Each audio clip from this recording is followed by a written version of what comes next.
Kalau saya mah tidak yakin kalau mereka akan legowo ya. Sebab legowo itu membutuhkan kekosongan hati, membutuhkan kebesaran jiwa. Sampai hari ini saya tidak melihat rata-rata para habaib itu orang yang legowo, tidak melihat saya. Karena apa? Mungkin bisa jadi mereka sudah terlalu lama dininabubukan dengan kenangan-kenangan indah masa lalu.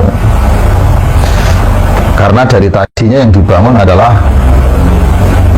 tentang kita ini adalah dzurriyyah Nabi, sehingga setiap berbicara Ahlul Bait merasa dirinya adalah orang yang paling dzurriyyahnya, kan begitu, betul tidak? Apa yang terjadi kemudian? Memanfaatkan agama untuk kepentingan-kepentingan mereka. Yang saya khawatirkan justru terjadi pencucian otak kepada orang-orang yang kosong model kita begini, dengan menggunakan doktrin-doktrin atau pembelokan-pembelokan hadis yang berkaitan tentang dzurriyyah Nabi Shallallahu Alaihi Wasallam. Kemudian apa yang dibangun narasinya? Yang dibangun narasinya itu begini: barang siapa meragukan tentang dzurriyyah Nabi, tidak percaya, memutuskan, maka dia tidak percaya adanya aulia Allah, yaitu para wali-wali Allah, yaitu para kekasih-kekasihnya Allah. Nah, barang siapa tidak percaya kepada aulia Allah, maka dia tidak percaya kepada kebesarannya Allah. Atau bahasa yang sejenis lah ya, barang siapa tidak percaya kebesaran Allah, maka dia berarti menolak, berarti dia bermusuhan atau memusuhi Allah. Barang siapa memusuhi Allah, maka dia seolah-olah mengajak perang. Yang diajak perang Allah lagi. Begini nih yang saya khawatirkan. Apa yang terjadi? Ya kelompok-kelompok. Orang-orang kosong model kita zaman dahulu kan kalau sudah di waktu begini kan kelompok-kelompok, sudah tidak bisa bergerak dan berkutik. Apa yang terjadi kemudian? Kita anggap sebesar apapun kesalahan oknum-oknum habaib itu, kita anggap seperti dimaksum oleh Allah, padahal tidak ada yang dimaksum kecuali Allah Subhanahu wa Ta'ala. Dan yang sampai hari terjadi adalah kemudian timbullah perilaku kesemena-menaan dari para oknum-oknum habaib. Kan begitu. Dan yang paling tidak mengenakan adalah ketika mereka menggunakan narasi dan doktrin-doktrin seperti ini. Dari zaman dahulu, para alim, para ulama, guru-guru kita, dari mulai Mbah Syekh Nawawi Banten, kan begitu biasanya, dari Hadratus Syekh Mbah Khalil Mangkalan, dari Hadratus Syekh Mbah Hasyim Asy'ari, dari Hadratus Syekh Mbah Mun Saran, kan biasanya begitu yang dipakai, yang digunakan nama-nama kebesaran guru-guru kita, yang kalau kita mendengarnya sudah kelompok-kelompok kita ini. Tidak ada mereka yang berani untuk mengoreksi nasab para habaib. Ini orang-orang kemarin baru punya kitab 1, 2, 3 sudah berani mengoreksi nasab habaib. Kata-kata itu didengar oleh orang-orang yang polos model kita. Apa yang terjadi adalah suudzon, prasangka buruk, seolah-olah kiai-kiai yang meragukan nasab mereka adalah kiai-kiai yang suul kepada guru-gurunya. Betul tidak? Padahal kalau kita mau jujur, saudaraku yang baik, saudaraku yang beriman dimanapun berada, zaman dahulu dan sekarang itu kenyataannya beda. Tapi yang sekarang terjadi kan beda.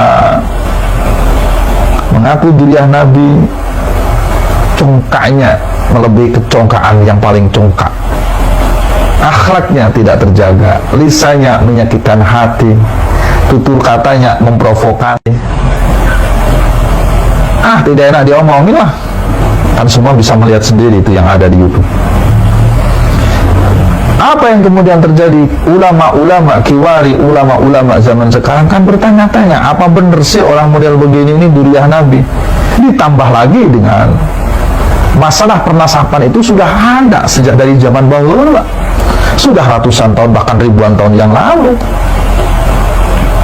Akhirnya para ulama-ulama yang punya keberanian dan alim ulama punya ilmu inilah mereka membuka kembali kitab nasab, dan benar ditemukan bahwasanya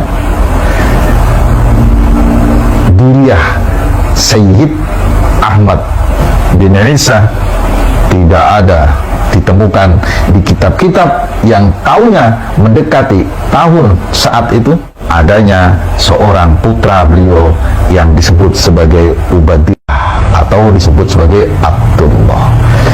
Itu kan diselidiki, dikaji ulang, akhirnya saya menamakan itulah yang disebut dengan khasanah ilmu. Timbullah keputusan sekarang, sebagian menganggap rungkat, mungkotek, tidak tersambung, tidak ada, diada-adakan. Bahkan dalam beberapa kitab itu tersambung melalui mimpi yang seperti pernah saya sampaikan dulu. Beda zaman. Dan itu biarkan saja sebagai hasanah ilmu pengetahuan. Maka yang lebih bagus adalah jika memang ada orang yang merasa dirugikan atas kajian-kajian yang ada, anggap saja kajian Kiai Imaduddin, maka mestinya dia sanggah dengan ilmu, atau kalau tidak ya sudah saja laporkan Kiai Imaduddin ke kantor polisi.